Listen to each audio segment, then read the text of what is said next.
রাত পোহালে বাঙালির প্রধান উৎসব দুর্গাপুজো। পুজোকে ঘিরে কমলপুর শহর ও আশপাশের গ্রামাঞ্চলে ব্যস্ততা চরমে। শহরে 8টি প্রধান ক্লাব পুজো আয়োজন করেছে, যার মধ্যে অন্যতম লক্ষ্মীনারায়ণ ক্লাব।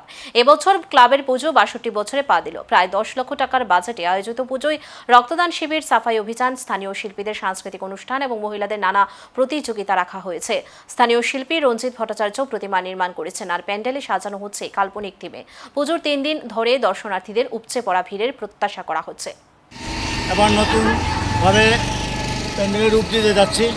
আমাদের লক্ষ্মীনারায়ণ ক্লাবের পক্ষ থেকে শারদীয় শুভেচ্ছা ত্রিপুরাবাসী এবং কমলপুরবাসীকেই।